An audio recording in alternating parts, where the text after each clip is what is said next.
ಗುರುಜಿ, ಸ್ಕಂದ ಮಾತೆಯ ಬಗ್ಗೆ ಮಾತನಾಡ್ತಾ ಇದ್ವಿ. ಪೂಜಾ ವಿಧಿವಿಧಾನಗಳೇನು? ನೋಡಿ, ಇವತ್ತಿನ ದಿವಸ ನಾವು ಪೂಜೆ ಮಾಡುವಂತಹ ಸಂದರ್ಭದಲ್ಲಿ ಶ್ರೀ ಮಹಾಕಾಳಿ ಮಹಾಲಕ್ಷ್ಮಿ ಮಹಾಸರಸ್ವತಿ ಸ್ವರೂಪಿಣಿ ಶ್ರೀ ಶಕ್ತಿ ತ್ರಿಯಾತ್ಮಕ ಶ್ರೀ ಜಗದಂಬಾ ಸ್ವರೂಪಿ ಸ್ಕಂದ ಮಾತಾ ಪೂಜಾಂಕರಿಷ್ಯೆ ಹೇಳಿ ಸಂಕಲ್ಪವನ್ನು ಮಾಡಿಕೊಂಡು ಗಣಪತಿ ಪೂಜೆಯಿಂದ ಆರಂಭಿಸಿ ಯಥಾವತ್ತಾಗಿ ಪೂಜೆಯನ್ನು ಮಾಡಿಕೊಂಡು ಬರೋದು. ಗಣಪತಿ ಈಗ ಇವತ್ತಿನ ದಿವಸ ಗಣಪತಿ ಅಷ್ಟೋತ್ರ ಹೇಳ್ಬೋದು, ಸುಬ್ರಹ್ಮಣ್ಯನ ಅಷ್ಟೋತ್ರವನ್ನು ಹೇಳ್ಬೋದು, ಅಥವಾ ನಾಗನಿಗೆ ಸಂಬಂಧಪಟ್ಟಾಗಿ ಅಷ್ಟೋತ್ರಗಳನ್ನು ಹೇಳ್ಬೋದು, ಅಥವಾ ದ್ವಾದಶ ನಾಮಾದಿಗಳಿಂದ ಪೂಜೆ ಮಾಡ್ಬೋದು. ಅದರ ಜೊತೆಯಲ್ಲಿ ದೇವಿಯನ್ನು ಮಾತ್ರ ಮರೆಯುವ ಹಾಗಿಲ್ಲ.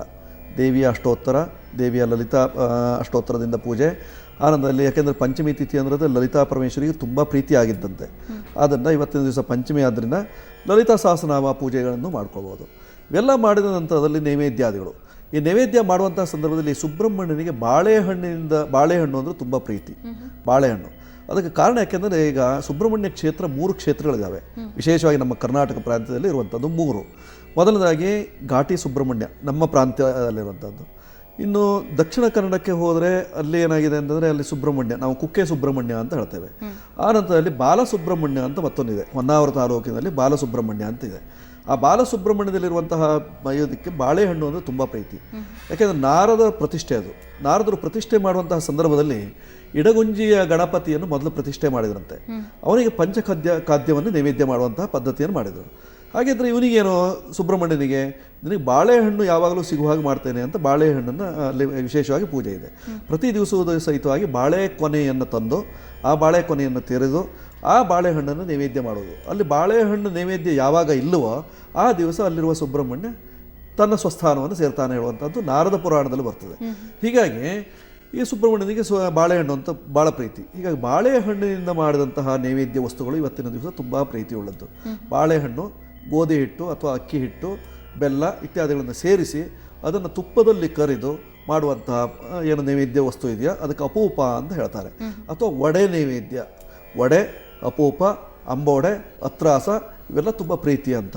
ಹೀಗಾಗಿ ಇವುಗಳನ್ನು ಇವತ್ತಿನ ದಿವಸ ಮಾಡಿ ಅದನ್ನು ನೈವೇದ್ಯ ಮಾಡುವಂಥದ್ದು. 5 ರೀತಿಯಂತಹ ಭಕ್ಷ್ಯಗಳನ್ನು, 5 ರೀತಿಯಂತಹ ಭೋಜ್ಯಗಳನ್ನು, 5 ರೀತಿಯಂತಹ ಅನ್ನಗಳನ್ನು ಪಂಚಮಿ ತಿಥಿ ಇವತ್ತಿನ ದಿವಸ 5ಕ್ಕೆ ಭಾಳ ಪ್ರಾಮುಖ್ಯತೆ. ಅದನ್ನು ಮಾಡಬೇಕು. ಅದರ ಜೊತೆಯಲ್ಲಿ 5 ಜನ ಕುಮಾರಿಯರನ್ನು, 5 ಜನ ಮುತ್ತೈದೆಯರನ್ನು ಪೂಜೆ ಮಾಡೋದು, ಸುಮಂಗಲಿಯನ್ನು ಪೂಜೆ ಮಾಡುವಂಥದ್ದು, 5 ಬಾಗಿನವನ್ನು ಕೊಡುವಂತಹ ಪದ್ಧತಿ ಇವೆಲ್ಲ ತುಂಬ ವಿಶೇಷವಾಗಿರೋದು. ನವರಾತ್ರಿಯಲ್ಲಿ ವಿಶೇಷವಾಗಿರುವಂತಹದ್ದು ಪಂಚಮಿ ತಿಥಿ. ಆ ನಂತರದಲ್ಲಿ ಮಹಾನವಮಿ. ಇದು ಮಹಾನವಮಿ ತುಂಬ ವಿಶೇಷವಾಗಿದೆ. ಇನ್ನು ಆನಂದದಲ್ಲಿ ವಿಜಯಾದಶಮಿ. ಪಂಚಮಿ ಅದೇ ನಾಗನಿಗೆ ವಿಶೇಷವಾಗಿರುವಂಥ ತಿಥಿ. ಅದರಲ್ಲೂ ಸಹಿತವಾಗಿ ಈ ಪಂಚದುರ್ಗಿಯರು ಒಂದು ಬಹಳ ಪ್ರೀತಿಯಲ್ಲಿರುವಂಥದ್ದು. ಈ ದುರ್ಗಾ ಸೂಕ್ತದಲ್ಲಿ ಬರುವಂಥದ್ದು ಪಂಚದುರ್ಗಿಯರು. ಅಲ್ಲಿ ದುರ್ಗಾ, ಅಗ್ನಿದುರ್ಗ, ಸಿದ್ಧದುರ್ಗ ಈ ರೀತಿಯಲ್ಲಿ 5 ರೀತಿಯಂತಹ ದುರ್ಗಿಯರನ್ನು ವಿಶೇಷವಾಗಿ ಪೂಜೆ ಮಾಡಬೇಕು ಅಂತ ಹೇಳಿದ್ದಾರೆ. ಪಂಚದುರ್ಗಾ ಪ್ರಕೀರ್ತಿತ ಅಂತ. ಅದನ್ನು 5 ಜನ ಮುತ್ತೈದೆಯನ್ನು ಇವತ್ತಿನ ದಿವಸ 5 ಜನ ಸುಮಂಗಲಿಯನ್ನು ಪೂಜೆ ಮಾಡೋದ್ರಿಂದ ಆ ಪಂಚಮಿ ತಿಥಿಯ ಸ್ಕಂದ ಮಾತೆಯು ತುಂಬ ತೃಪ್ತಳಾಗ್ತಾಳಂತೆ. ಅಲ್ಲದೆ ಷಣ್ಮುಗನಿಗೆ 6 ಜನ ಉಳಿದ ತಾಯಂದಿರು ಕೂಡ ಇದ್ದಾರೆ. ಆ 6 ಜನರಿಗೂ ಇವತ್ತು ಪೂಜೆ ಸಲ್ಲಿಸಲಾಗುತ್ತಾ? ಹೇಗೆ? ಇಲ್ಲ, ಆ ರೀತಿಯಲ್ಲಿ ಬರಲ್ಲ.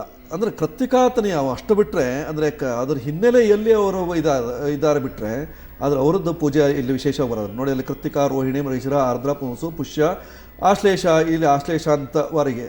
ಹೀಗಾಗಿ ಅಲ್ಲಿ ಆಶಿ ವಿಷಯ ಹೇಳುವಂತಹ ಒಂದು ನಾಗನಿಗೆ ಸಂಬಂಧ ಸುಬ್ರಹ್ಮಣ್ಯ. ಆನಂದರಲ್ಲಿ ಕೃತ್ತಿಕಾ ನಕ್ಷತ್ರಕ್ಕೆ ಅಗ್ನಿ ಸಂಬಂಧ ಸುಬ್ರಹ್ಮಣ್ಯ.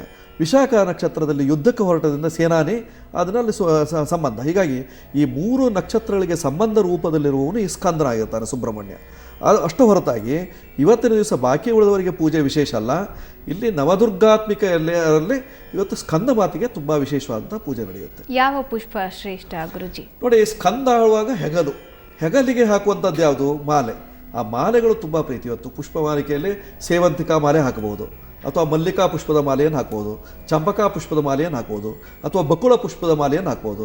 ಈ ಪುಷ್ಪಕ್ಕೆ ಸಂಬಂಧಪಟ್ಟ ಹಾಗೆ ಎಲ್ಲ ಮಾಲೆಗಳು ತುಂಬ ವಿಶೇಷವಾಗಿರುವಂಥದ್ದು ಇವತ್ತಿನ ದಿವಸ.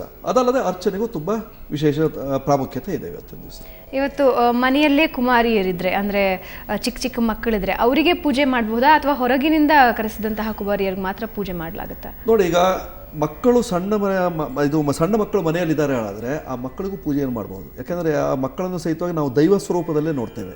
ಆದ್ದರಿಂದ ಇವತ್ತಿನ ದಿವಸ 10 ವರ್ಷದ ಒಳಗಿನಲ್ಲಿ ಇವತ್ತಿನ ದಿವಸ 6 ವರ್ಷದ ಮಗುವಿಗೆ ಪೂಜೆಯನ್ನು ಮಾಡೋದ್ರಿಂದ ತುಂಬ ಪ್ರೀತಿ ಉಳ್ಳದ್ದಾಗ್ತದೆ. 6 ವರ್ಷದ ಯಾಕೆ 5ನೇ ದಿವಸ ಅಲ್ಲ ಪಂಚಮಿ ಅಂತೇಳಿ ಒಂದು ಪ್ರಶ್ನೆ ಹುಡ್ತದೆ ಇಲ್ಲಿ.